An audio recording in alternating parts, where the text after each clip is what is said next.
aqui no meu computador, acho que é coisa desse computador aqui. Beleza, está gravando, então. Aula dia 16/12/2020. Então, vamos lá. Bem, pessoal, é o seguinte.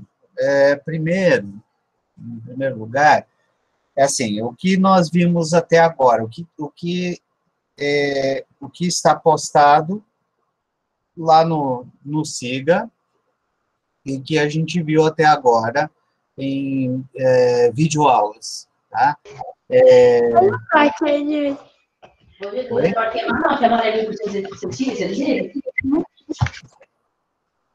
Ah, tá. Estava falando com outra pessoa, achei que era pergunta. Desculpa, professor, tá ficando com a minha mãe. Não, tranquilo, tranquilo. Isso é coisa normal que tem. Tá, então, gente, deixa eu só achar um negócio para escrever aqui, esse meu lápis quebrou a ponta.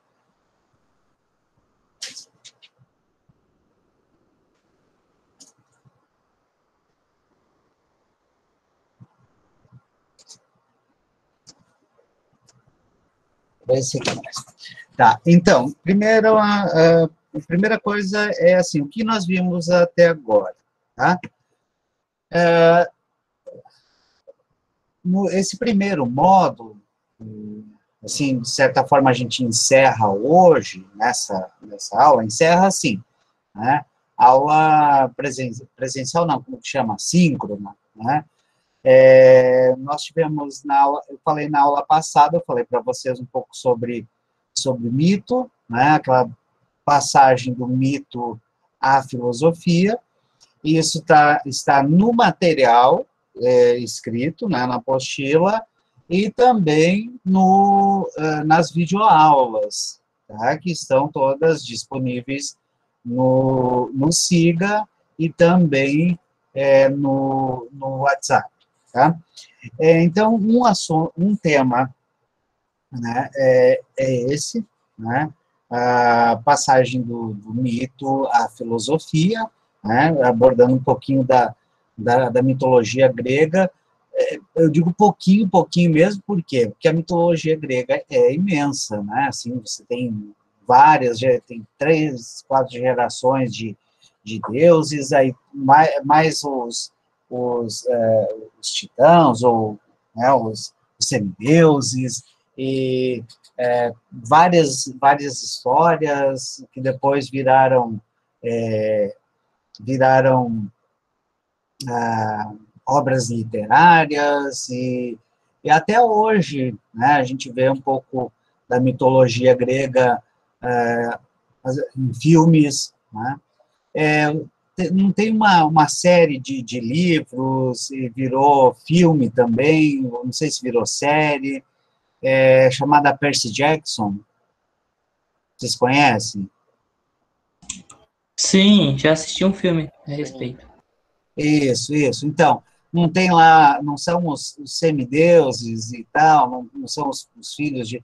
Eu sei que tem alguma coisa a ver com a mitologia grega, né? Outro herói famoso, outra história que virou filme é Troia, né? Aí aparece o Aquiles, né? Eu acho que o Ulisses também, né? Então tem muito enredo, muita narrativa que compõe a mitologia grega, tá?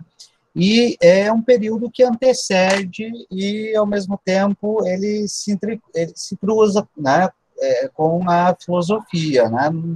Eles coexistem num certo momento na história, tá? E isso né, foi abordado já na aula anterior e nas videoaulas, certo? Tá. Mas por que eu estou falando dele de novo? Porque esse é o momento, né, se vocês tiverem alguma dúvida, né, se quiserem retomar alguma coisa, né, fiquem à vontade, tá? Bem, um outro assunto, tá? Então, primeiro, mito, filosofia. O segundo, eu estou anotando porque eu preciso estar anotando em algum lugar, tá? Só por hábito mesmo, tá? não fosse aqui, seria no quadro, que seria bem melhor, né? Eu até tenho um quadrinho aqui, acho que vamos ver se para... mas essa câmera não é boa, né? Na próxima aula, se eu conseguir colocar na parede, em algum lugar, eu vou usando o quadrinho também. Tá, mas voltando aqui, um segundo tema, então, é esse momento do, digamos assim, do início da filosofia, mas já a filosofia helênica, né, ou helenista, está lá no texto.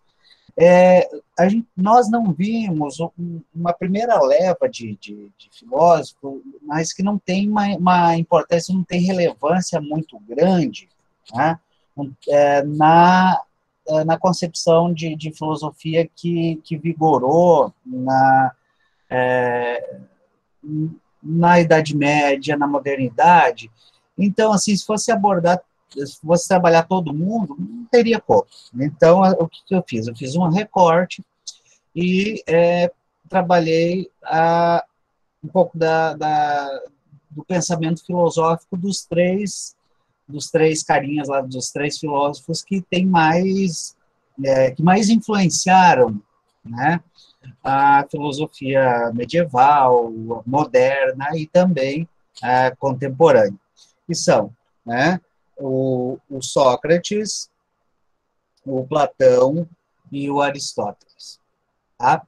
E por isso que eu dividi as videoaulas, em videoaula 1, que é o nascimento da filosofia, né, a mitologia, etc., um assunto um pouco mais curto, e aula 2, com várias partes, né, acho que tem 5 partes, né, onde eu trabalho né, o Sócrates, o Platão e o Aristóteles, certo?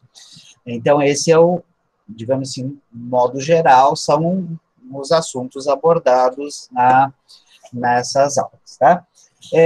Bem, o que a gente viu nas videoaulas e, né, o que vai cair também na avaliação depois de amanhã, na avaliação do dia 18, tá?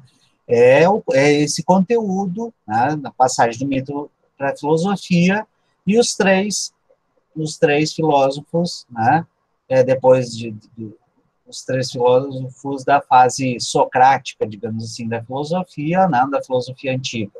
Né? Bem, é isso que vai cair nessa avaliação.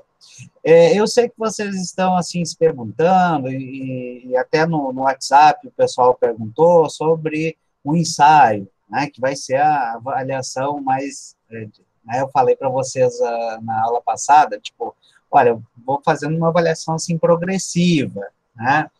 Então, o ensaio vai ser aquela que produção, assim, de mais peso, tá? Sim, né, isso é verdade.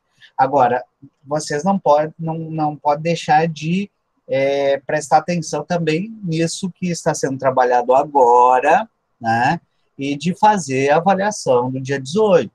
Né?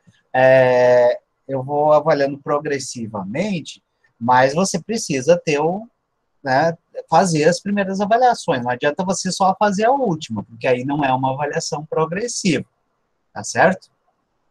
Tá? Então, assim, não é para...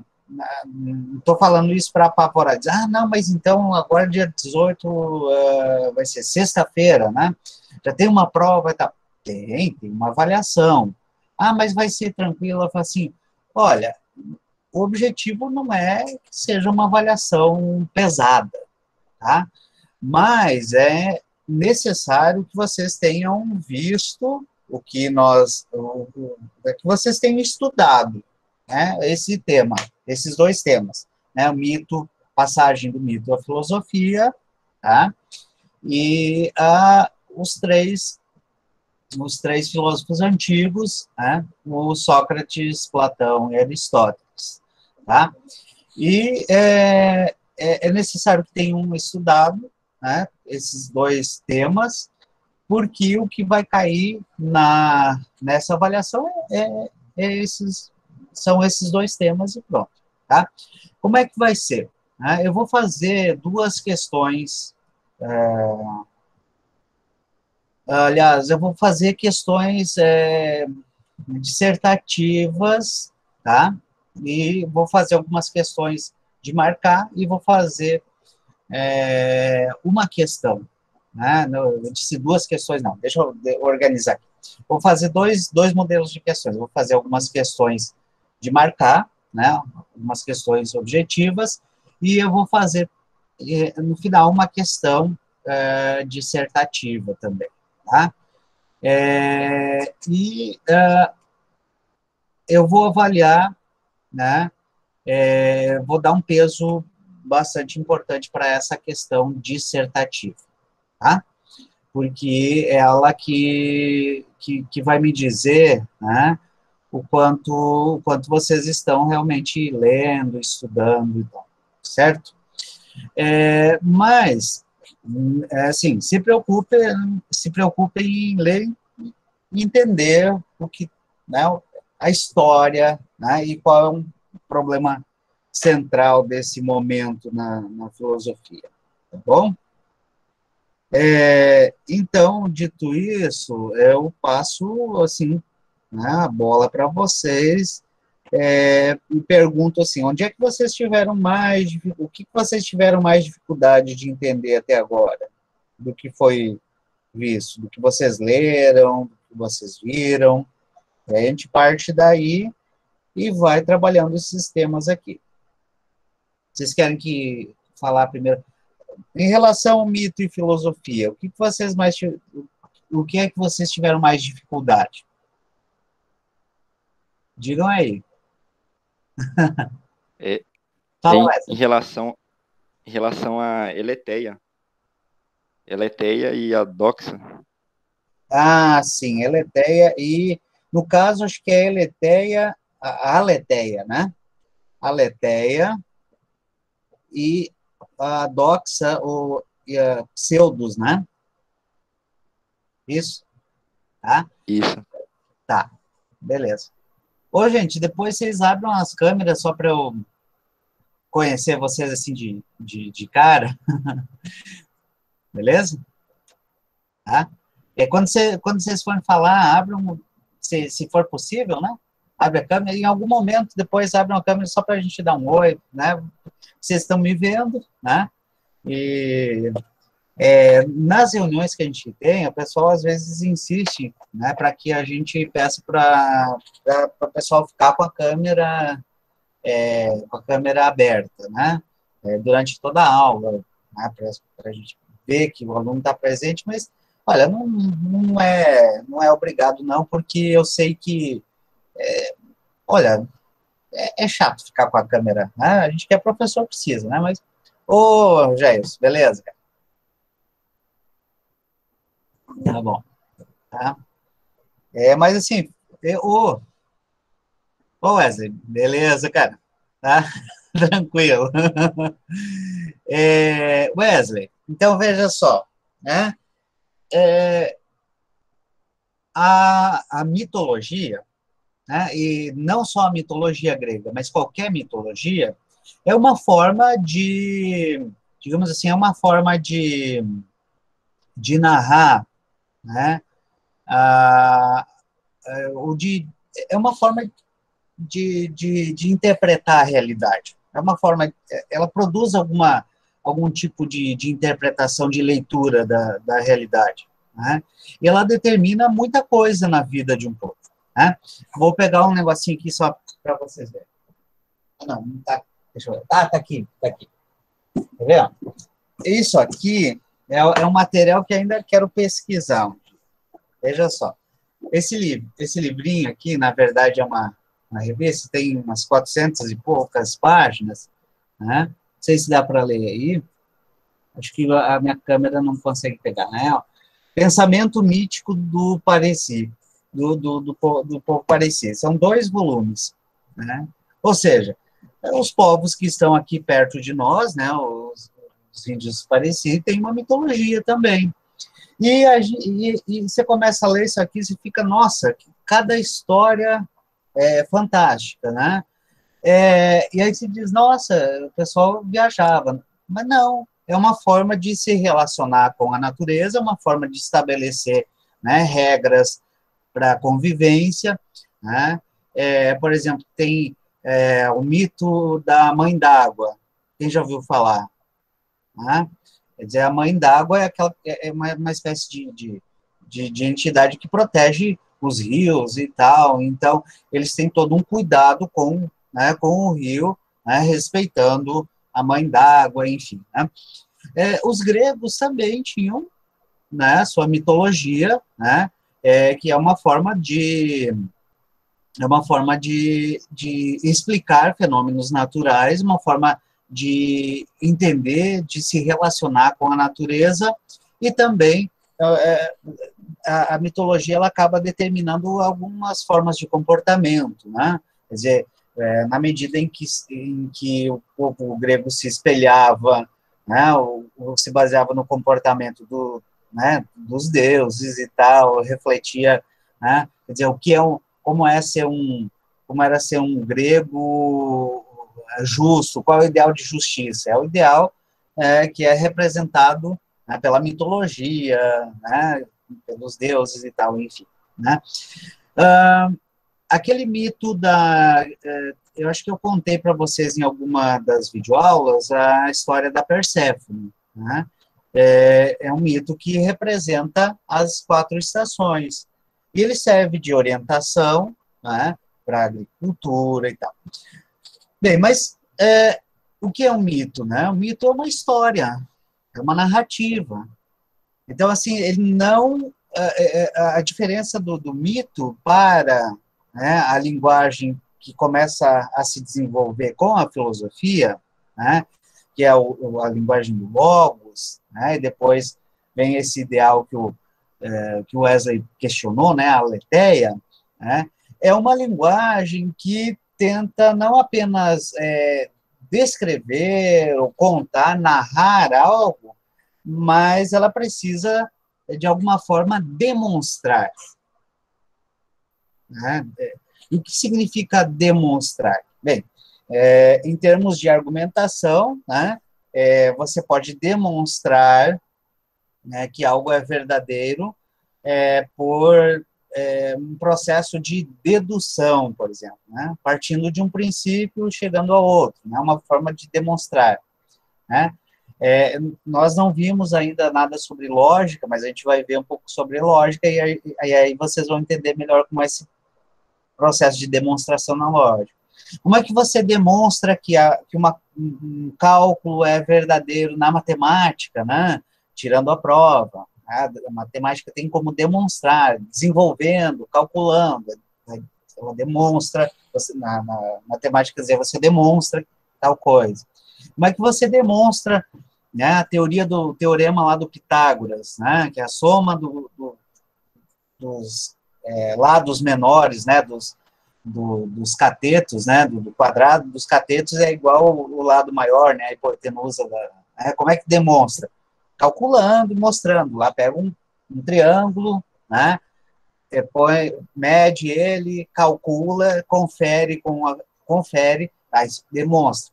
Então, essa linguagem, né, essa forma de usar a linguagem, né, que não é mais apenas narrativa, mas é uma linguagem que tenta demonstrar, seja através da matemática, seja através do raciocínio lógico, seja através da demonstração material, empírica, né?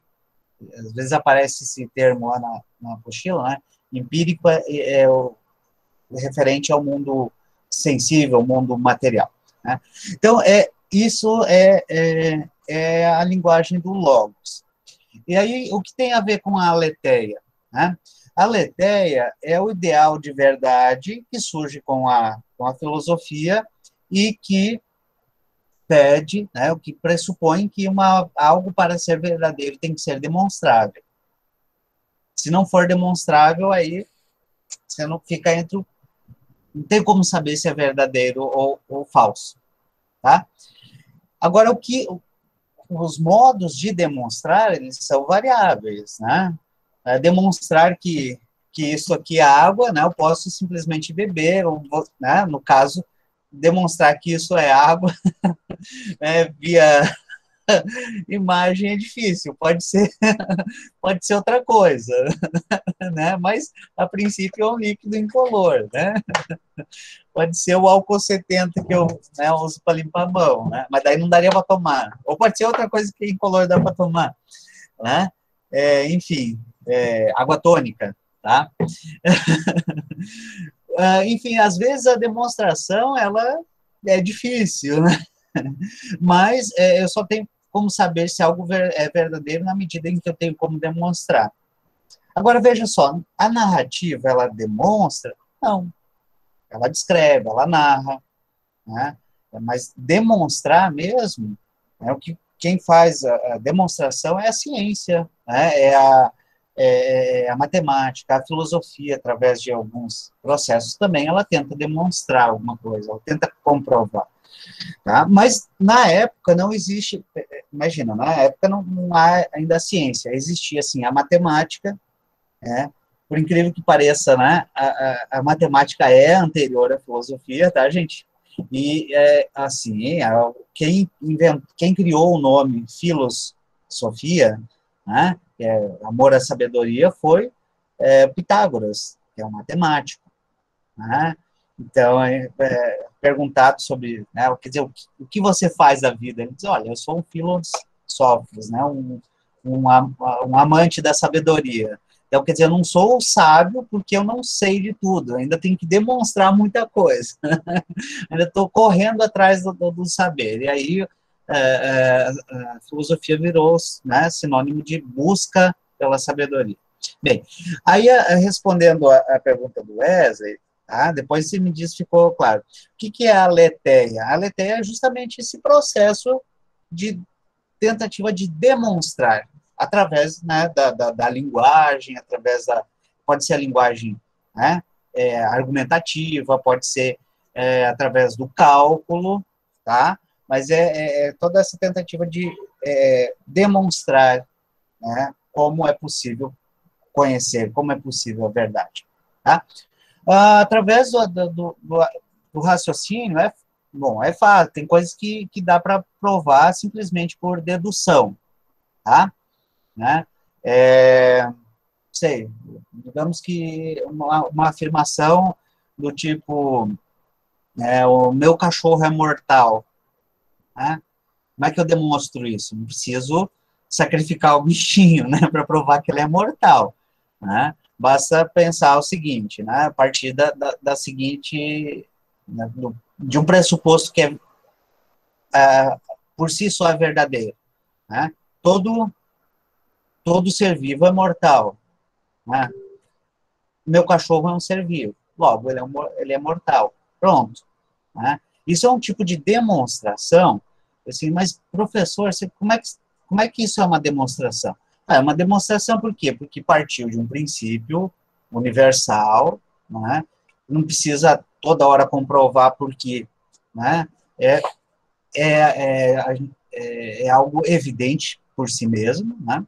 Tudo que vive morre, né? Então, partindo desse princípio, se faz um encadeamento de raciocínios, né? Bem tranquilos, né? Bem fáceis, e demonstra, olha, se todo ser vivo é mortal, o cachorro é um ser vivo, ele morre, é mortal, pronto. Tá?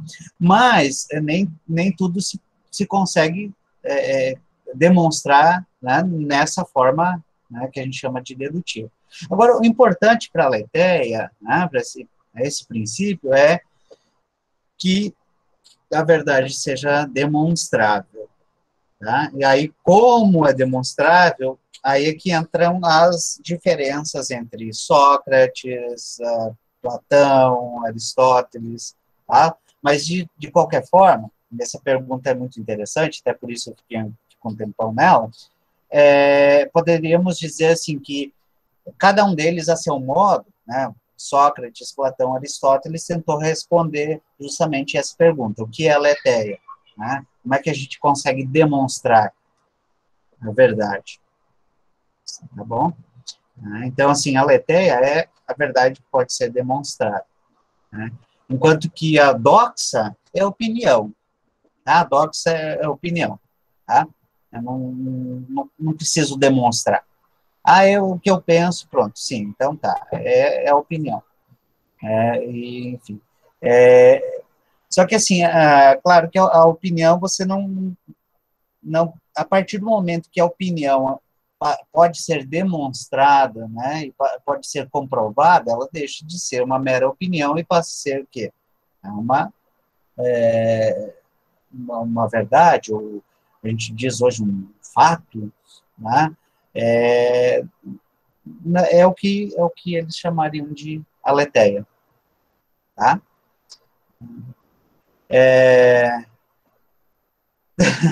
Eu fiquei um tempão falando, né? Mas não sei se eu cheguei na resposta. Fala aí, Wesley. Chegou sim, professor. Ficou bem claro agora. Tá bom. Vamos lá, gente. Quem mais tem dúvidas sobre mito e passagem de mito para a filosofia? Ou então, podemos falar também sobre, né, Sócrates, Platão, Aristóteles. Alguma dúvida sobre algum deles, sobre o pensamento deles? Eu vou a partir dos questionamentos de vocês. Vamos lá. Edna, Fernanda, Professor, diga. em relação ao primeiro motor de Aristóteles, O tipo, motor imóvel. Tá, isso, primeiro eu motor.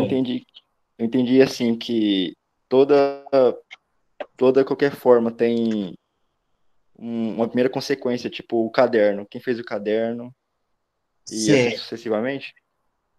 tá, sim, mas... Tá, isso sim. Mas o que isso tem a ver com o primeiro motor? Assim, aí igual o senhor falou no vídeo, foi Tomás de Aquino que tentava comprovar a essência de Deus partindo Sim, desse a partir pressuposto. desse pressuposto, sim. Tá? Então, Mas, sim, pode falar. então, tipo, Aristóteles ele não chega assim, num primeiro ente que criou tudo e tal, Não necessariamente. ou fica nesse ciclo. Então, fica nesse ciclo. Então, fica mais nesse ciclo mesmo, né? Porque quando o Aristóteles fala de um primeiro motor, ele não chega, dependendo ele não chega a dizer que foi um ente, né? O que foi um ser. Não há, não há lá nos escritos dele, né, a personificação desse ser como um Deus, né? Embora muitas traduções, né, da física aristotélica e tal, coloquem lá como Deus, né, esse primeiro princípio, tá? Mas, assim, para ser bem sincero, né, ele não fala, né, ele não dá esse sentido de um Deus, tá? Até porque, assim, né, há uma diferença entre o primeiro motor e o Deus no sentido do Deus cristão, Deus judaico-cristão, tá? O Deus judaico-cristão, ele acompanha, né? Ele cria, né? É o, é o criador de todas as coisas, né? E ele acompanha, né, a criação, né? Tanto que para os cristãos ele se faz, né, humano, né, quando envia seu filho e tal, né? Ou então ele guia o povo hebreu, né, na travessia do deserto até a Terra Prometida, e, enfim, é um Deus que está sempre, né, na história.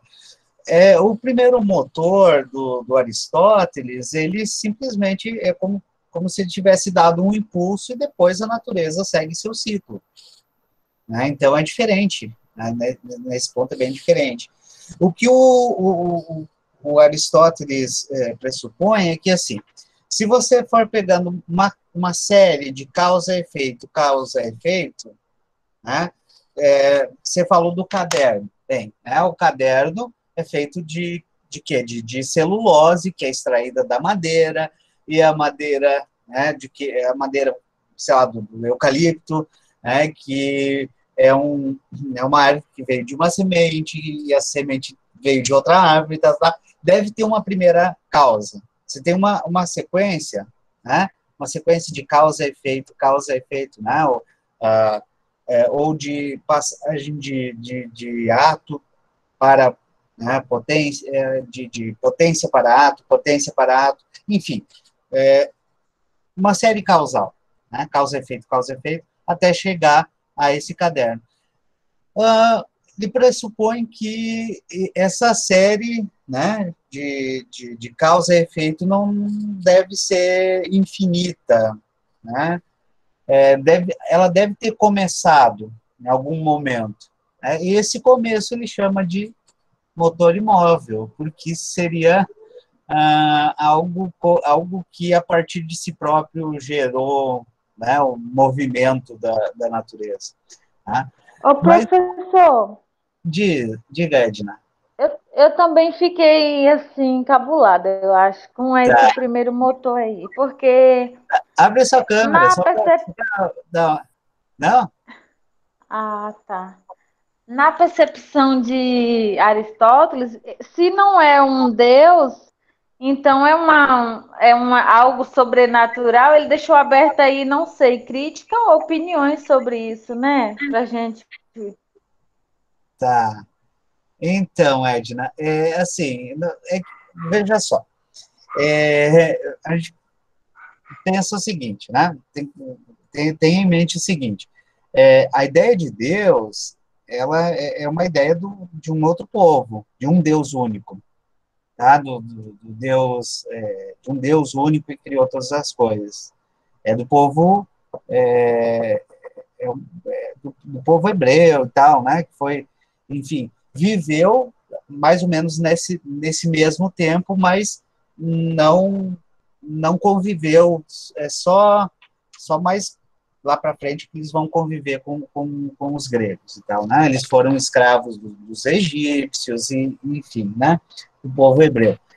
Agora, os gregos, eles tinham uma mitologia que, assim, a mitologia grega, por exemplo, né, os primeiros deuses são a Gaia e o Urano, né, o que é o deus, né, um representa o céu, outro a terra. Depois vem o Cronos, por exemplo, né, que aí representa também o tempo, enfim, e aí é, os deuses e as forças da natureza, eles são meio que equivalentes, né? Então, assim, não havia necessidade de pensar um único Deus criador de todas as coisas, porque o modo de pensar, né, a natureza é diferente. O que acontece quando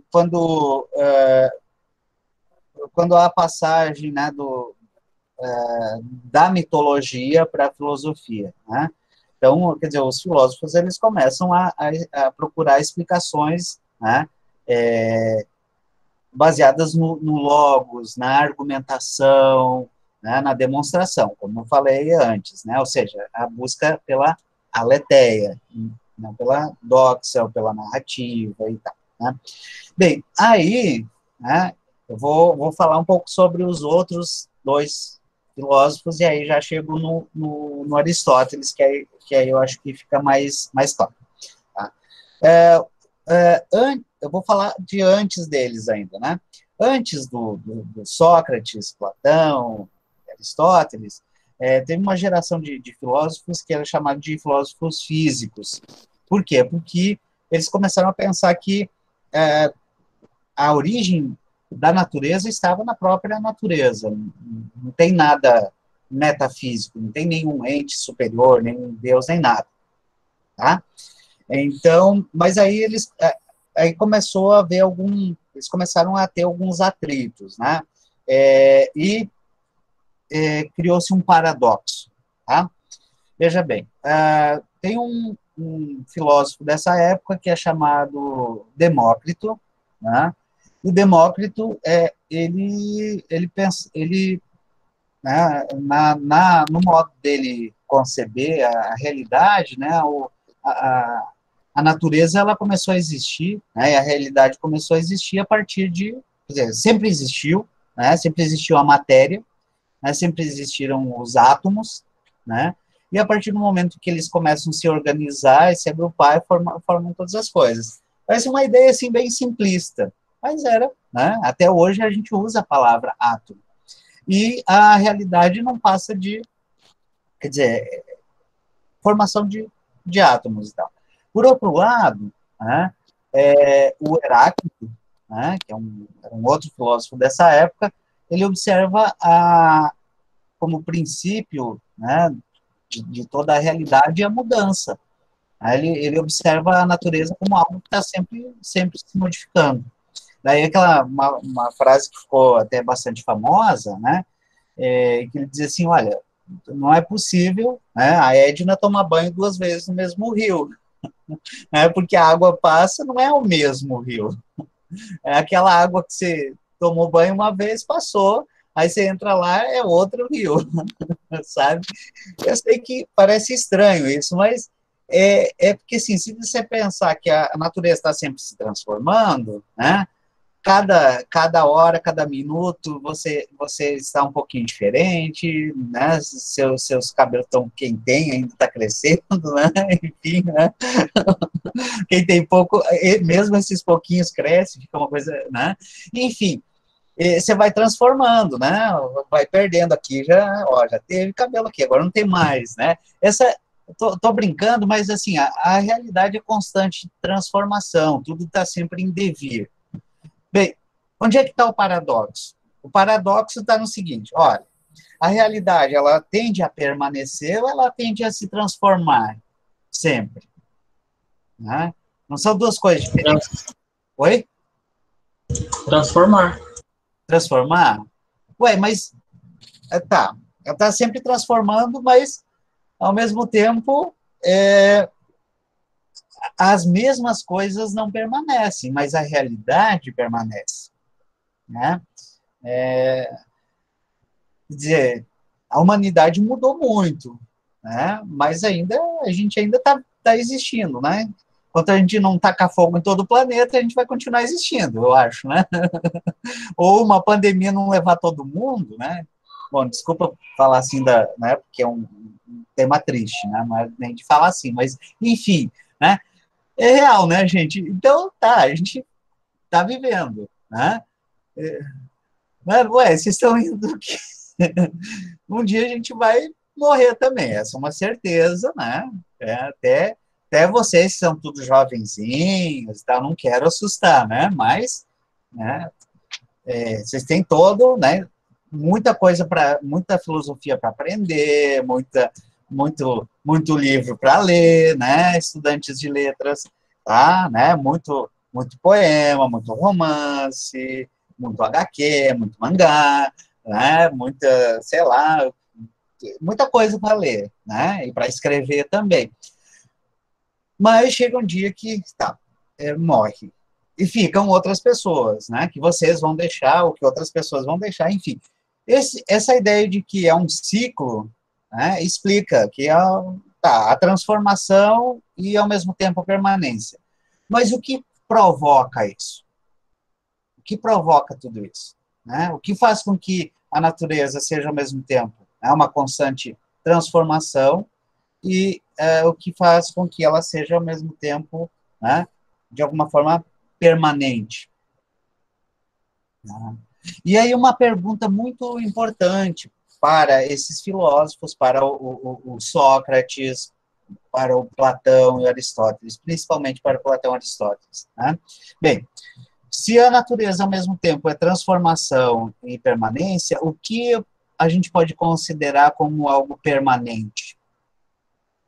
Porque aquilo que se transforma não é que não interessa, interessa tal, mas a verdade ela precisa ser duradoura, ela precisa ser algo permanente. É uma das ideias, né, do princípio de identidade, né, que o que é verdadeiro tende a permanecer.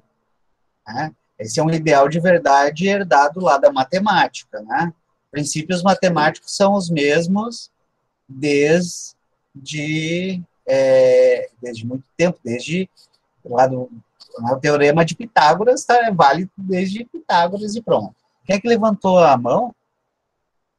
Eu, professor, o senhor fez uma pergunta aí, não sei se é uma pergunta retórica, mas assim, o que permanece, em minha opinião, acredito que seja o conhecimento, né? Embasando no que o senhor acabou de dizer, né? Sim, sim. Então, o conhecimento, mas aí tá. Mas o que forma o conhecimento? O conhecimento, né, é formado por aquilo que é, né, material ou por algum tipo de, digamos assim, de coisa não imaterial, como a ideia, os conceitos, né? Porque, veja bem, já vou dando até uma resposta, assim, que é para não deixar, senão começo a fazer perguntas e... Veja só, Sócrates, né? O Sócrates, ele fazia o quê? Né? Tentava fazer com que seus discípulos, ou enfim, seus camaradas, seus colegas, quem dialogasse com ele, né, elaborasse né, suas opiniões de tal forma que pudesse confrontar, né, a opinião com aquilo que... confrontar as opiniões de modo a chegar a uma opinião mais duradoura. Mais duradoura, mais permanente, mais universal, significa o quê? Significa algo que pode ser, ao mesmo tempo, pensado por... né, pode ser válida para todos e que possa permanecer. Tipo os princípios matemáticos mesmo, né? Por definição, o que é um triângulo? Né? Não é uma figura plana de 3 lados, 3 ângulos, né? Qualquer figura plana de 3 lados, 3 ângulos é um triângulo. Isso não muda, né? Pode ser aqui, na China, na Rússia, nos Estados Unidos, em Cuba, na Venezuela, na Argentina, tá? Triângulo é isso, né? Agora, veja, quando a gente fala de justiça, por exemplo, eita, aí pegou, né? Por quê? Porque aí é um conceito, né? E aí a gente vai começar assim, né? Na minha opinião, justiça é tal coisa. Não, fulano diz que justiça é tal coisa. Aí a gente vai pega um livro lá né, do direito, né? Sei lá, o Hans Kelsen diz que a justiça, na verdade, é uma invenção da humanidade, né? Não existe a justiça em si. O que existe é o que a sociedade convenciona chamar de justiça. Bem, né? Num livro chamado República, né, o Platão ele começa justamente questionando isso, né? E aí vem as opiniões, né, do Glauco, não lembro agora o nome dos outros que estão lá dialogando com o Sócrates, e o que ele tenta fazer, né? Explorar essas opiniões até chegar a um denominador comum, até chegar a algo mais sólido, mais firme, uma opinião mais elaborada, né? No modo de entender do Platão, né, a verdade, né, o conhecimento, como disse o Jailson, né, que é o que permanece, ele estaria no conhecimento das ideias, né, no conhecimento da ideia, estaria no mundo das ideias. É algo metafísico mesmo. Por quê? Porque tudo que é material, tudo que faz parte, né, do mundo físico, né, se transforma. A ideia, né, para o Platão, não é apenas um nome, né, um conceito. A ideia é também aquilo que dá forma às coisas. Embora ele não use ainda o conceito de forma lá do Aristóteles. Então, o Platão, ele cria uma teoria de que, assim, o conhecimento, né, ele precisa atingir a essência, né, da verdade que está no mundo das ideias. Daí aquele mito da caverna, né, ou alegoria da caverna, né, eu prefiro chamar de alegoria e não de mito. Por quê? O mito é da mitologia e tal. Alegoria é uma espécie de parábola, uma espécie de história que é utilizada como metáfora. Tá? O mito não é metafórico. O mito era para ser real mesmo, né? Por mais que seja uma narrativa. Tá. Vejam só, então, no mito da caverna, na alegoria da caverna, o que acontece, basicamente? Né? No primeiro momento, as pessoas estão dentro da caverna e a única coisa que elas conseguem ver, né, são as imagens projetadas na parede da caverna. Elas são falsas? Totalmente não. Por quê? Porque elas são o reflexo de algo que existe mesmo. E elas, enquanto imagens, existem. Né? Então, quer dizer, a sombra das pessoas que passam lá por trás da caverna, e essa sombra que é projetada nas paredes é toda a realidade que eles conhecem. Mas isso é apenas uma imagem da realidade. E quando alguém se liberta, quando alguém consegue escapar da caverna e é levado, né, para fora, num primeiro momento tem dificuldade de enxergar, né, assim como quando a gente fica um tempo, né, tá dormindo e tal, de repente alguém liga uma luz na cara da gente, o que acontece, né? Quando alguém liga a luz, não precisa nem ser na cara, né? Acende a luz do seu quarto lá e você fica assim, oh, meu Deus do céu, apaga esse troço, né? O nosso olho, ele leva um tempo para se acostumar com a claridade, né? Imagina quem viveu, né, tempo na escuridão, tal, leva um tempo para se acostumar, vai olhando só as coisas que ficam refletidas, tal, até se acostumar com com a realidade, digamos assim, com a realidade com a realidade verdadeira, que não é apenas uma sombra, uma projeção. Então, assim, bem, mas o que é essa realidade? Por que as ideias são a realidade, né? São mais reais, não é que são na realidade, mas elas são mais reais do que o mundo material, o mundo físico do Platão. Isso não parece muito estranho pra gente? Não parece... Vocês não estranham isso? Falando assim, bem, né, sendo bem sincero, não estranha. Assim, olha, a ideia de livro é mais real do que esse livro aqui, né? Não seria o contrário? Né? Esse aqui é mais real. Né? Veja só, se o ideal de conhecimento é conhecer aquilo que é permanente, aquilo que não muda, então, assim, o que vem primeiro? O que dá sentido a isso? É justamente a ideia de livro. Né? É a partir dela que foi criado o livro. Né? Foi a partir do momento em que se criou todo um processo possível de fabricar o livro, que se conceituou, que se chegou ao... Né? Que foi possível criar esse livro. Então, isso aqui é apenas o resultado, né, de uma ideia. O resultado é a realização de uma ideia. E ele não é permanente. Né? Isso aqui é de 1987, né? Tá? Cuidando bem, ele pode durar muito tempo. Mas também pode, né, pegar fogo, pode molhar e apodrecer, pode pegar fungos, enfim, né?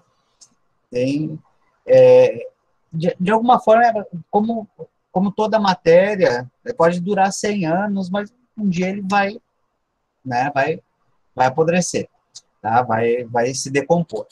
Bem, então, assim, se os critérios para o verdadeiro, né, são esses critérios típicos né, dados lá da matemática, né? O real, né, o verdadeiro é o que permanece, né, o ser, né, é aquilo que... há uma diferença entre o ser e o estar, né? No inglês, na língua inglesa, não, ser e estar é o mesmo verbo, mas aqui o ser não é o mesmo que estar. Então, quer dizer, isso está um livro, mas não é. O ser só pode ser dito, só pode ser chamado de ser aquilo que é permanentemente. Para o Platão, o que permanece é a ideia. Esse livro aqui vai passar, essa pessoa aqui também, mas a ideia de pessoa, a ideia de livro, ela permanece. Então, por isso que o Platão ele tende a dar mais ênfase, a considerar mais a ideia, não é que ele tende, ele considera a ideia como a fonte do conhecimento. Então, por isso que, como o Jailson falou, olha, o que permanece é o conhecimento. Sim, mas onde está o conhecimento? Para o Platão, está na ideia. Mas conhecer as ideias não é tarefa muito fácil. Quer dizer, conhecer ideias que remetem a coisas sensíveis, a coisas do mundo material, é tranquilo. A gente conhece o livro simplesmente porque a gente aprende, como aprende a falar, aprende que esse objeto aqui, esses aqui, se chamam livro e pronto. Se é caneca, e tem café aqui dentro, não tem como demonstrar, mas tem. Enfim. Isso é fácil. Agora, o problema é conhecer as ideias que são fundamentais, mas elas não são materiais, elas não têm uma referência material. Como, por exemplo, a ideia de justiça, a ideia do bem, a ideia do belo, a ideia de... as ideias ligadas à ética, ao bem, que é a fonte da ética, a justiça também. Então, como eu disse para vocês, olha, nós temos aqui um problema que tem a ver com a linguagem, que é o seguinte, olha, o que dá sentido à realidade, o que nos permite lidar com a realidade sempre foi a linguagem. Lá na mitologia, o que estabelecia a relação entre o ser humano e a realidade era a linguagem. Era uma linguagem narrativa, não era uma linguagem demonstrativa, mas era através dessa linguagem que eles se relacionavam. O homem se relaciona com a realidade.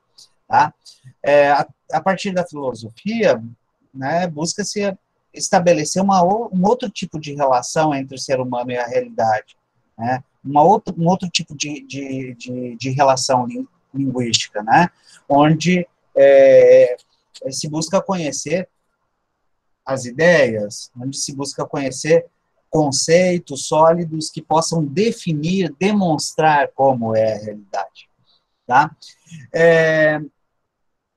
E também, no campo das ações, a mesma coisa. Agora, como definir os conceitos que são necessários para orientar as nossas ações, como o conceito de justiça, de bem? Porque aí a gente não está falando de algo material. Mas, assim, não, mas tem referências, professor, a gente tem referências. Vamos falar, por exemplo, do o bem. Eu posso dar exemplo de boas ações. Sim, mas é como, assim, mas qual é a origem?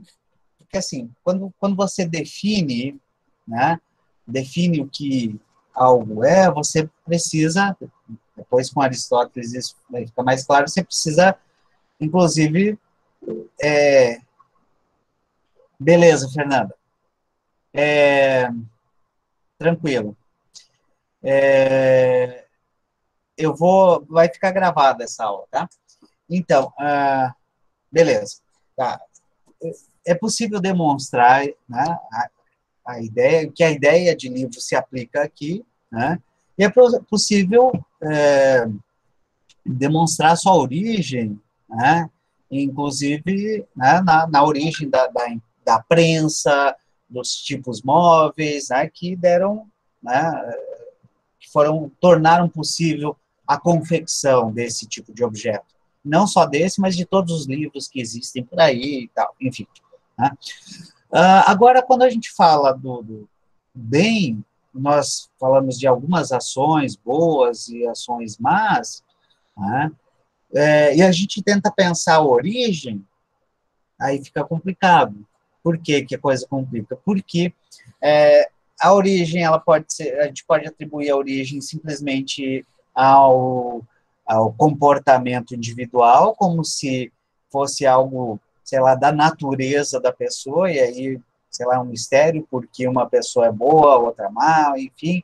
Ou então nós podemos pensar em causas sociais, né? Quer dizer, a pessoa como resultado de todo, né, uma vida, de todo... Só um pouquinho, tem que fechar a porta aqui. Meu menininho abriu. Tá. Pensa o ser humano como, não simplesmente como alguém que nasce com uma personalidade pronta, acabada, desenvolvida, e que é bom ou mal por natureza, mas como alguém que desenvolve, né, a capacidade de agir bem ou mal, de acordo com a forma de vida, com as escolhas, enfim, de maneira um tanto quanto complexa. Enfim, há várias formas de definir o que é o bem, qual é a origem do bem, do mal, enfim. Então, nós estamos diante de algo que, né, ou só existe, né, na doxa, ou seja, na opinião das pessoas, ou se existe de forma real, precisa ser definido de alguma forma. Precisamos encontrar algum tipo de definição. Né? E aí o que o Platão, né, e o Aristóteles também depois procura? Justamente fazer um processo de investigação, né, para tentar mostrar onde é que nós podemos encontrar a origem, né, onde é que nós podemos encontrar o modelo, né, a ideia, no caso do Platão, né, de onde deriva, né, os conceitos que nós utilizamos para julgar as ações como boas ou más, né, para julgar a realidade como, né, através de conceitos estéticos, por exemplo, né, o belo, não, né, quer dizer, o belo é uma propriedade das coisas ou é uma forma de identificar as coisas, enfim, né, aí tem todo um processo que depois a gente vai trabalhar, tá? Bem, o Platão, então, para essa questão que o Jailson fez, né, o Jailson fez, né, quer dizer, o conhecimento é o que permanece, enfim, permanece a ideia, por mais difícil que seja, né, a gente chegar a um consenso e definir as ideias, né, principalmente as ideias mais abstratas, né, mas o conhecimento está aí. O Aristóteles foi discípulo do Platão, né, mas lembram daquela pintura, né, do Rafael Sanzio, né, o Platão apontando para cima, tá, vejam, é o dedo indicador, tá, gente? Não confunda o dedo, porque senão, tá? Eu vou dizendo porque às vezes a imagem não fica legal, então é o dedo indicador, que está apontando para cima, assim, tá? Esse dedo fechado assim, porque Platão não faz sinal de arminho. Apontando para cima, para o mundo das ideias, tá? E o Aristóteles, né, com a mão assim, né, uns livrinhos debaixo do braço, e a mão assim, não, menos Platão, né? Quer dizer, por quê? Porque para o Platão o que importa é chegar ao mundo das ideias. Já o Aristóteles, sendo discípulo do Platão, ele valoriza esse processo do conhecimento, né, de chegar até, né, não vai chamar mais de ideia, ele vai chamar de conceitos. Mas ele percebe que não é possível chegar ao mundo das ideias sem antes passar pelos sentidos. Então, o que o Aristóteles, desculpe, o que o Aristóteles faz? Ele diz, não, os conceitos, eles só existem a partir de uma abstração do que a gente conhece no mundo material, no mundo sensível, empírico. Então, assim, não existe o mundo das ideias ou a ideia como algo independente da realidade concreta, da realidade física, da realidade material. É por isso que o subtítulo lá né, do capítulo sobre o Aristóteles é justamente, né, agora eu esqueci, mas é alguma coisa a ver como, né, a base da ciência, né, as bases do conhecimento científico. Por quê? Porque a ciência ela é muito mais, posso dizer, a ciência hoje é mais platônica ou aristotélica? Eu diria, é aristotélica. É aristotélica por quê? Porque é claro que ela tenta desenvolver conceitos universais, né? Ela tenta desenvolver conhecimentos que são permanentes, são universalizáveis, né? No entanto, né, ela precisa trabalhar sempre a partir do particular, sempre a partir do mundo físico. Os conceitos são abstrações desse mundo. Né? Bem, o que o Aristóteles estuda, então, é justamente, por um lado, esse processo de abstração, e, por outro lado, né, também uma resposta àquele paradoxo, né, de tentar explicar por que a natureza, ao mesmo tempo, né, que permanece, né, ela se transforma.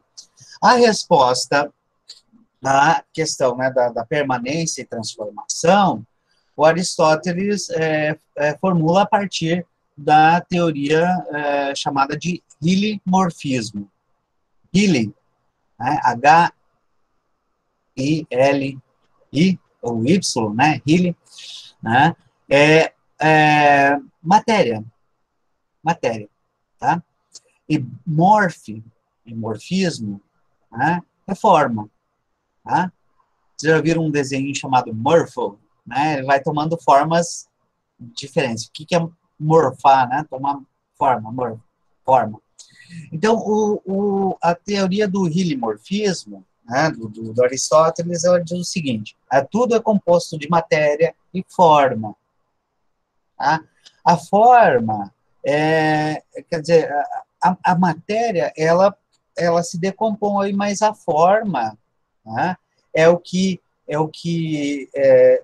dá sentido. A matéria, a forma é sempre a conformação da matéria, né? A forma é o que, digamos assim, permanece. Quando ele fala de forma, ele não está falando de uma forma bem definida, né? Por exemplo, quando a gente fala, né, tipo, né, a natureza, as árvores, né?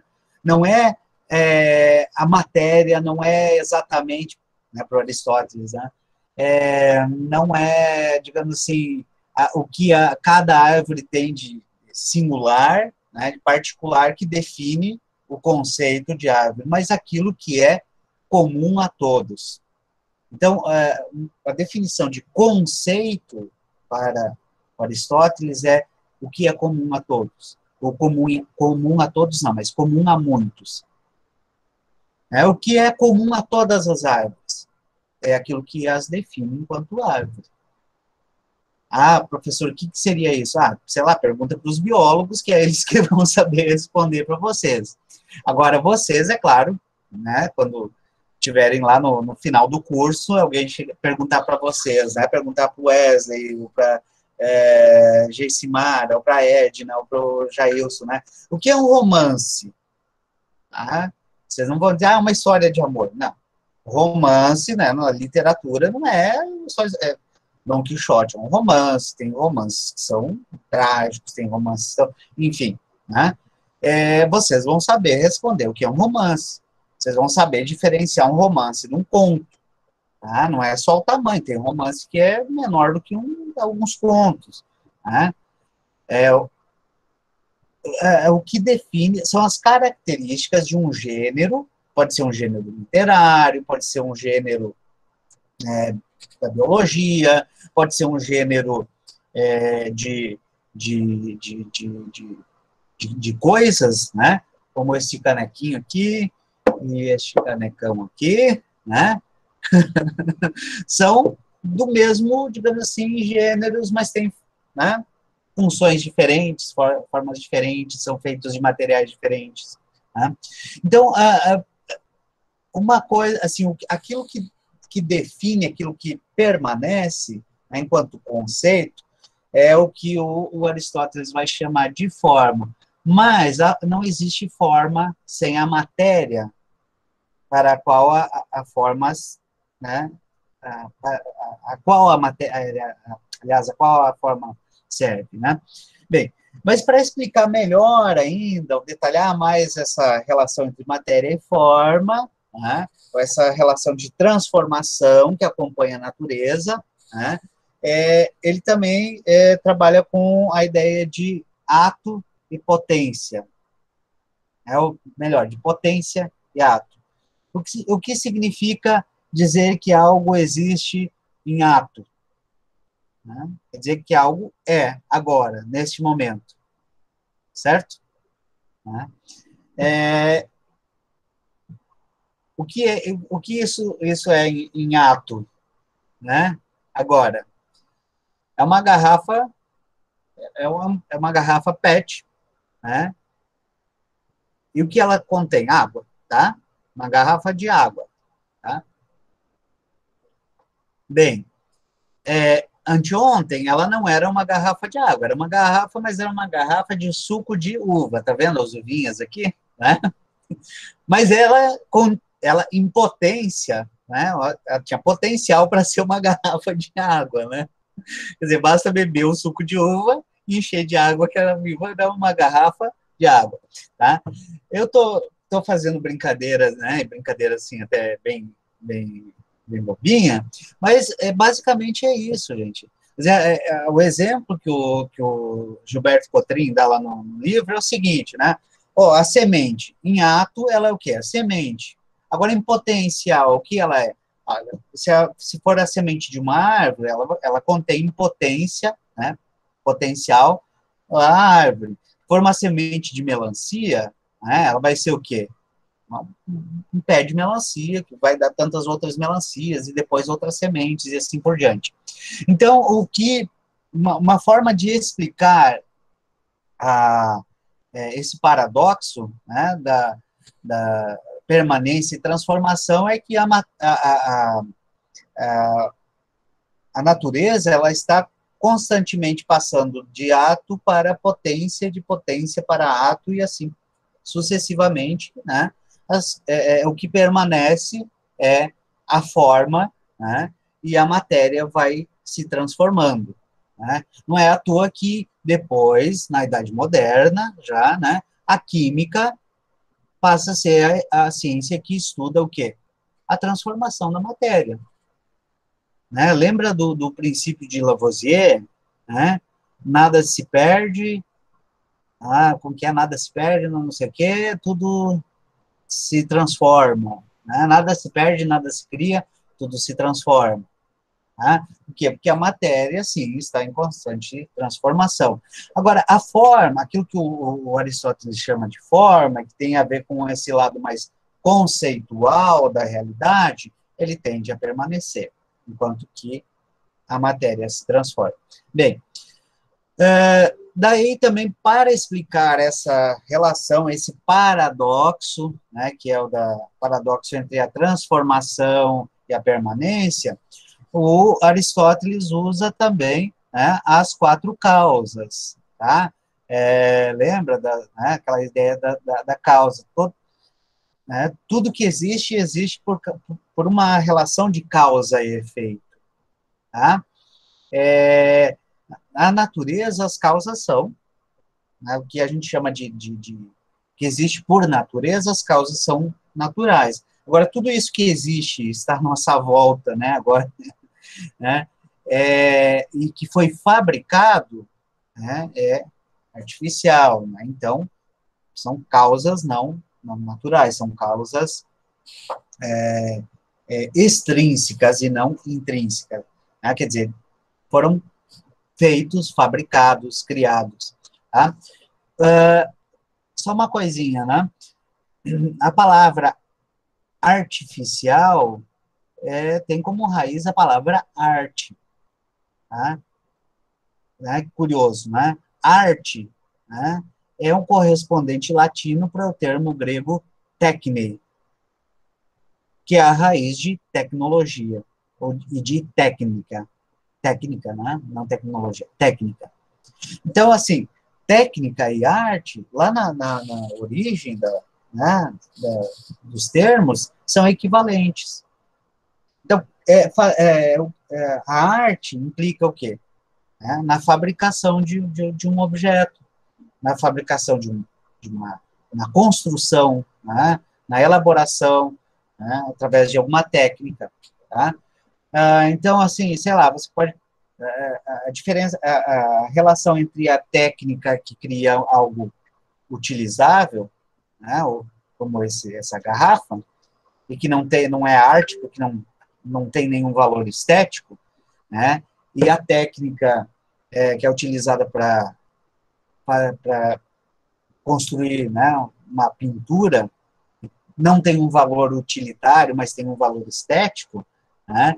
No fundo, elas são muito próximas. Tudo é fabricação humana, tudo é criação humana. Tá? Bem, e tudo isso respeita quatro causas possíveis. Bem, causa material. Tudo que existe é feito de alguma matéria. Tá? E aí ele dá o exemplo daquela estátua, daquela escultura, né, do soldado grego. A matéria é o quê? É o mármore, né? É feito em mármore. Então, causa material, mármore.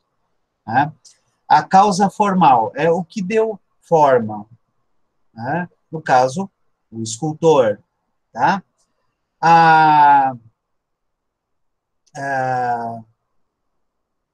Não, o escultor não. O escultor é a causa eficiente. Eu já estou trocando. É que são tantas coisinhas que tá. Deixa eu voltar. Rebobina aí. Puxa, rebobinar não é do tempo de vocês, não, né? De fita cassete, de rebobinar a fita, não. Nem... Puta, mas são bem jovens vocês, hein? Tá, volta, então, né? Vocês não sabem o que é rebobinar? Sabe? Não sabe, Wesley? Poxa vida. Já viram uma fita cassete, né? Então, rebobinar é voltar. Né? A fita rodava, passava, né, a fita de um lado para o outro e tal, e aí você não tem, né? Passar de uma música para outra, tinha que rebobinar e tentar achar lá onde começa. Enfim, então rebobina, quer dizer, volta, né? Bem, tá bom. Voltando aí. Então, tudo que existe, né, no mundo físico, existe por 4 causas. A causa material, que é mais tranquila, né? Matéria, do que é feito. Tá? A causa formal é a forma que essa matéria adquire. Certo? Tá? Então, veja só. Essa é uma garrafa de plástico. Causa material, plástico. Tá? Ela só existe porque existe o plástico. Não houvesse o plástico, que é derivado, sei lá, do petróleo, não sei o quê, não haveria essa garrafinha PET. Causa formal, essa estrutura aqui. Tá? Causa eficiente. É o que construiu isso aqui. Tá? Certo? Não sei, isso aqui foi construído lá numa fábrica, com certos equipamentos, alguém manuseou os equipamentos. Essa é a causa eficiente. É o que deu forma. Veja só, matéria, forma, algo que é o processo de formatar, de dar forma à matéria, e a última causa, que para o Aristóteles é a mais importante, é a causa final, ou o telos. Daí que ele, né, chama de teleologia, né? Quer dizer, o mundo tem uma teleologia, não confundir com teologia, tá? Porque é de derivada da palavra telos. Tá. Então, pensando nessa garrafa, veja só, né? Temos uma matéria, da qual ela é feita, uma forma, tá? Que difere da forma da garrafinha do refrigerante, que difere da forma da garrafinha do corotinho lá da pinga, enfim, né?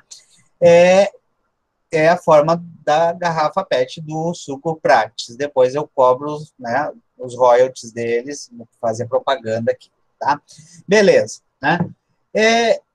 Uma causa eficiente é o que deu, desde essa causa eficiente, gente, ela podem ser várias causas.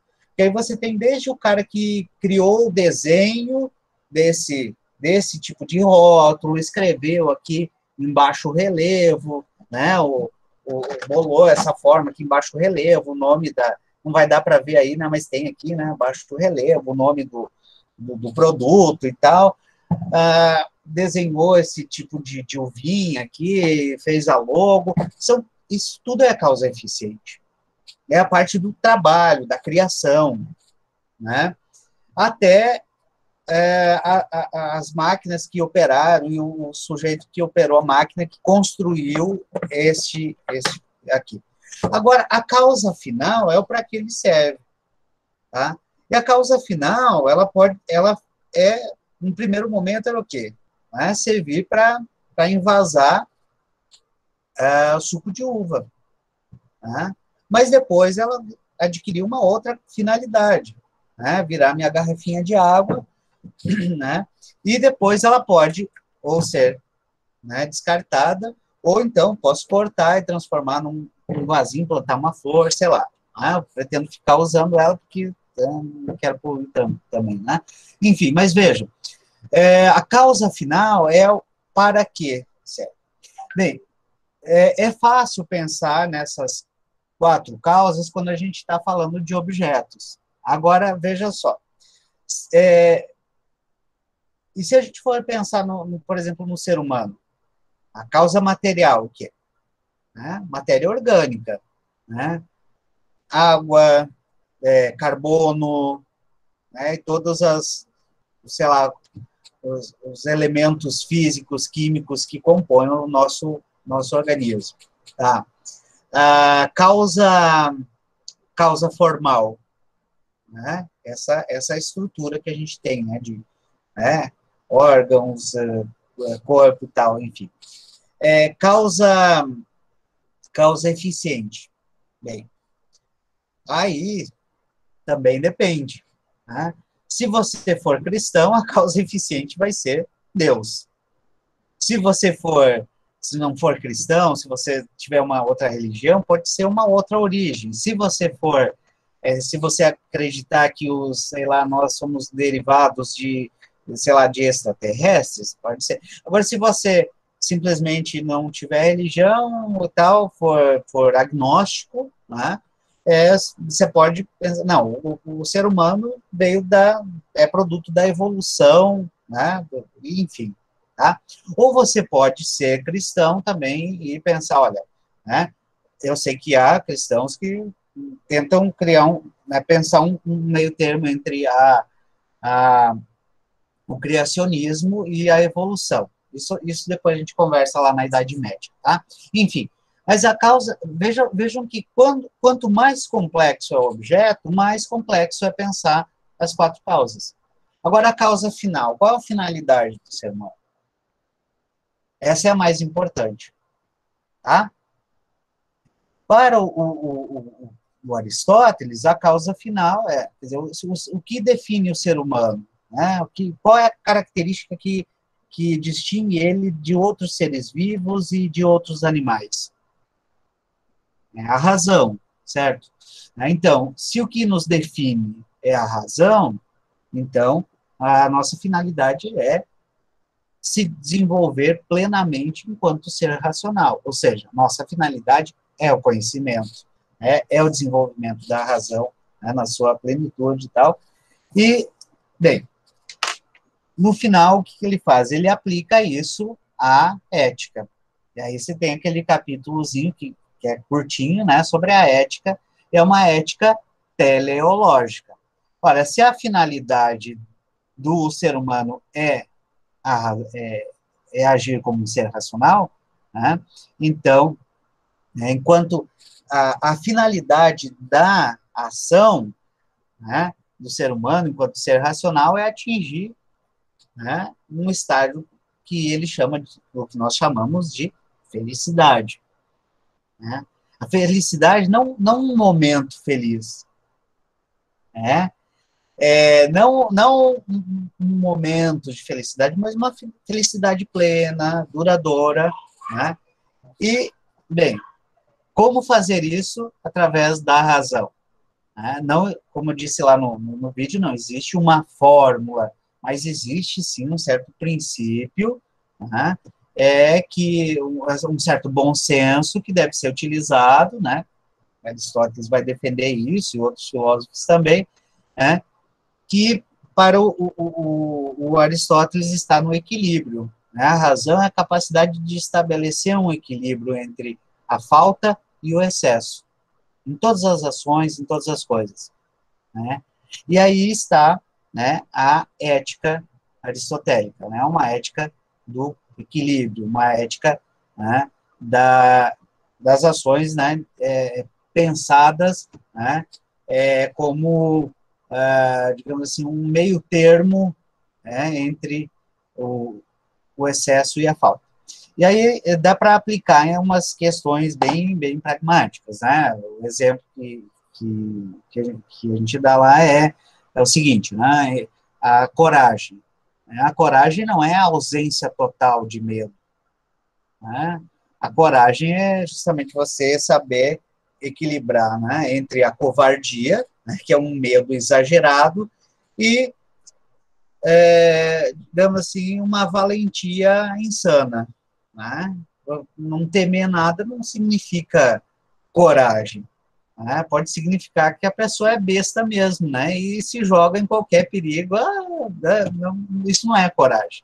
Por quê? Porque falta equilíbrio. Né? Então, a coragem enquanto virtude, né, não pode ser uma coisa assim alucinada, de quem não teme nada. Não.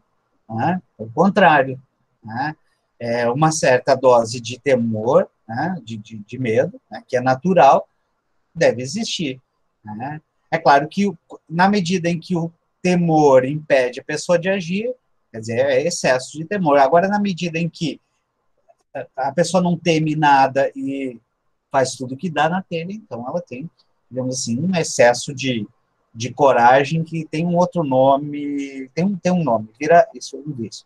Então, o equilíbrio, a virtude, né, está no meio termo entre o excesso, né, que se transforma numa espécie de vício, e a falta, né, certo? E você pode aplicar isso a praticamente tudo que envolve a existência humana. Né? Tudo, né, em excesso é ruim e a falta também. Tá? Bem, e com isso eu fecho, né, o que está lá no material, assim, uma síntese. Tá? Bem, qual é quer dizer, há uma espécie de evolução do pensamento filosófico de Platão para Aristóteles, no sentido de que Platão, bastante influenciado pela matemática, tentou pensar o conhecimento, né, a aletheia, né, como o conhecimento das ideias, tal qual as ideias matemáticas, por exemplo, simplesmente como conceitos puros, né, como ideias eternas, imutáveis. Né, e tentou aplicar isso a conceitos que a gente usa na política, na estética, na linguagem, né, como a justiça, o belo, o bem. Né, mas o Aristóteles ele evolui uma evolução desse pensamento na medida em que ele traz esse pensamento mais para o chão, mais para a realidade material, né, e começa a pensar que e tenta demonstrar que, na verdade, nós só conseguimos conceituar ou construir, né, as ideias a partir de um processo, né, de abstração, né, quer dizer, que principia, né, no mundo sensível, né, e a partir do conhecimento dos desdobramentos, né, das causas, né, das transformações que ocorrem no mundo sensível, é que a gente vai elaborando, né, as ideias, né, ou conceitos que correspondem a um conhecimento mais duradouro, mais permanente, e que vão construindo, assim, né, o edifício da ciência, certo? Bem, acho que acabei ficando até um pouco repetitivo, mas essa seria uma síntese, tá? Gente, tem mais questões? Edna, Wesley, Jailson? Não? Tá, então eu vou falar sobre a avaliação. Não. Tá. Se tiver questões, beleza, gente, façam, ou então, se quiserem fazer depois lá no fórum, eu coloquei uma pergunta lá, se vocês quiserem responder. Deixa eu ver se tem alguma questão aqui no chat. A Fernanda disse que tinha que sair, tá, beleza. Ah, sim, não, extraterrestre, sim. Não, olha, normal. Isso para um estudante de letras, normal ficar um pouco, né? Quem sabe ser descendente do Platão, né? Mas na ideia, pode ser, tá? Pessoal, então, a avaliação do dia 18, não esqueçam de fazer, ela vai ficar aberta desde... eu posso abri-la amanhã à noite e deixá-la aberta até... vocês querem que fique aberta até dia 19. Eu não sei se o sistema vai permitir, porque eu acho que entra em recesso, né? Mas, gente, num dia dá tempo. 19 é sábado? É dia... Ah, sim. Ah, não, porque fecha dia 18, né? O sistema. eu acho que ele fecha dia 18. Mas tudo bem, é tranquilo. Eu vou fazer poucas questões, vou dar um tempo legal para vocês responder, tá? A questão dissertativa, a questão de escrever, não tem como vocês fazerem, né, várias tentativas. Agora, as outras, vocês podem fazer várias tentativas, tá certo? E a prova fica aberta desde da manhã de sexta-feira até as 23h59 da sexta. Então, vocês têm a sexta-feira inteira para fazer a prova. Eu vou deixar ela, assim, o tempo de resposta, o tempo de execução da prova, vou deixar 2 horas, tá? Fica tranquilo, se precisar consultar, enfim, tá bom? Tá certo? Mas, primeiro, eu não vou nem falar sobre o ensaio, não vou nem falar sobre... O pessoal está perguntando sobre esse trabalho final, sobre o ensaio e tal, não vou nem falar muito agora, porque eu quero que vocês façam essa primeira avaliação.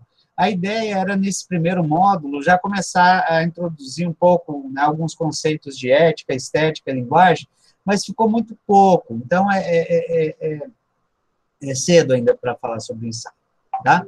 O que eu vou fazer, então, em vez de colocar aqui, falar aqui na aula, que vai ficar uma aula muito extensa, né, falar sobre o ensaio, eu vou postar, né, um vídeo, né, faço ele amanhã ou na sexta, um vídeo sobre o ensaio, né, que aí vocês podem ver durante o recesso, e quando começar, né, o próximo módulo lá em janeiro, aí a gente volta a falar sobre ele, tá? Eu vou fazer um vídeo, né, uma videoaula sobre o ensaio, tá bom? E vou postar para vocês, que vai ficar mais tranquilo. Porque agora vocês devem estar cansados já, de tanto ouvir, e o pessoal que vai assistir a aula depois, né, vai ficar assim, né, toda essa aula e mais negócio sobre o ensaio. Então, vou organizar melhor. Vou falar sobre o ensaio lá numa videoaula de uns 10, 15 minutinhos e fica mais tranquilo, certo? Tá bom? Professor, outra questão também, eu não estou conseguindo acessar aquela outra aula, que eu fui ver também a respeito do ensaio, fiquei meio perdido também. Eu pensei, eu vou rever aquela outra aula, mas só que eu não consegui acessar ela. Tá, ela tá nas notícias, tem um link lá, o que aparece para ti quando você acessa o link?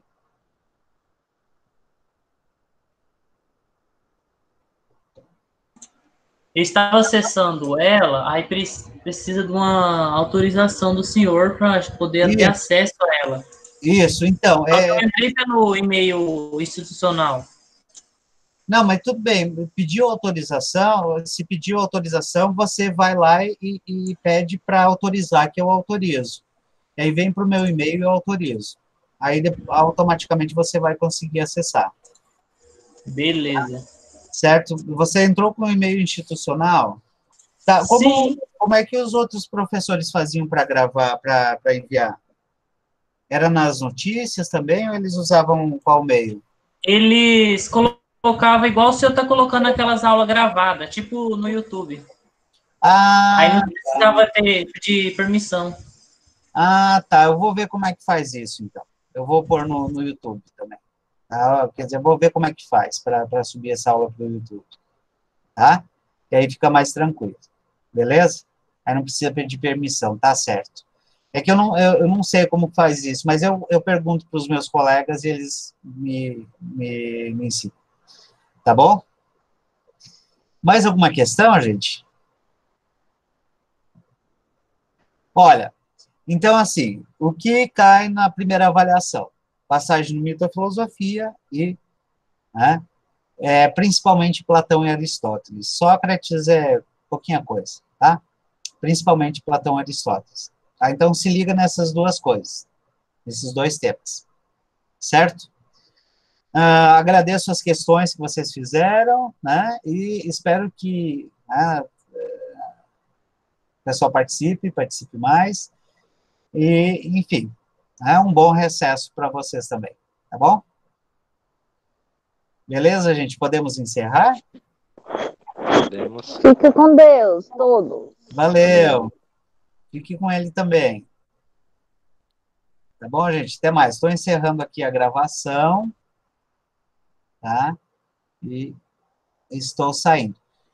Qualquer coisa, gente, esse tempo agora, agora são 8h40, né? Até as 10, 11 é tempo para tirar dúvida. Então, eu vou ficar por aqui, né? Tá?